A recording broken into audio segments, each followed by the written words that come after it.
Corduroy is a bear who once lived in the toy department of a big store. Day after day, he waited with all the other animals and dolls for somebody to come along and take him home. The store was always filled with shoppers buying all sorts of things, but no one ever seemed to want a small bear in green overalls. Then, one morning, a little girl stopped and looked straight into Corduroy's bright eyes. "Oh, Mommy," she said. "Look, there's the very bear I've always wanted." "Not today, dear," her mother sighed. "I've spent too much already. Besides, he doesn't look new. He's lost the button to one of his shoulder straps." Corduroy watched them sadly as they walked away. "I didn't know I'd lost a button," he said to himself. "Tonight, I'll go and see if I can find it." Late that evening, when all the shoppers had gone and the doors were shut and locked, Corduroy climbed carefully down from his shelf and began searching everywhere on the floor for his lost button. Suddenly, he felt the floor moving under him. Quite by accident, he had stepped onto an escalator and up he went. Could this be a mountain? He wondered. I think I've always wanted to climb a mountain. He stepped off the escalator as it reached the next floor, and there, before his eyes, was a most amazing sight.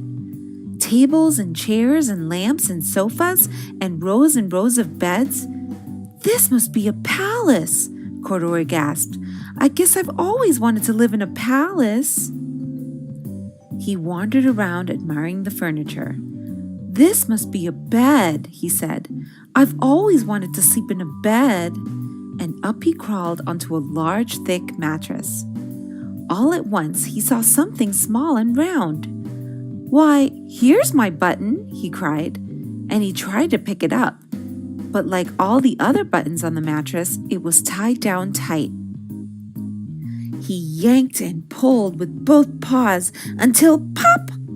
Off came the button, and off the mattress Corduroy toppled. Bang! Into a tall floor lamp. Over it fell with a crash. Corduroy didn't know it, but there was someone else awake in the store. The night watchman was going his rounds on the floor above. When he heard the crash, he came dashing down the escalator. "Now, who in the world did that?" he exclaimed. "Somebody must be hiding around here." He flashed his light under and over sofas and beds until he came to the biggest bed of all. And there he saw two fuzzy brown ears sticking up from under the cover. "Hello," he said. "How did you get upstairs?" The watchman tugged Corduroy under his arm and carried him down the escalator and set him on the shelf in the toy department with the other animals and dolls.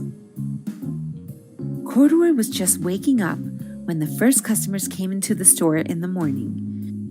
And there, looking at him with a wide, warm smile, was the same little girl he'd seen only the day before. "I'm Lisa," she said, "and you're going to be my very own bear. Last night, I counted what I've saved in my piggy bank, and my mother said I could bring you home." "Shall I put him in a box for you?" the saleslady asked. "Oh, no thank you," Lisa answered, and she carried Corduroy home in her arms. She ran all the way up 4 flights of stairs into her family's apartment and straight to her own room. Corduroy blinked. There was a chair and a chest of drawers, and alongside a girl-sized bed stood a little bed just the right size for him. The room was small, nothing like that enormous palace in the department store. "This must be home," he said. "I know I've always wanted a home." Lisa sat down with Corduroy on her lap and began to sew a button on his overalls. "I like you the way you are," she said, "but you'll be more comfortable with your shoulder strap fastened." "You must be a friend," said Corduroy. I've always wanted a friend.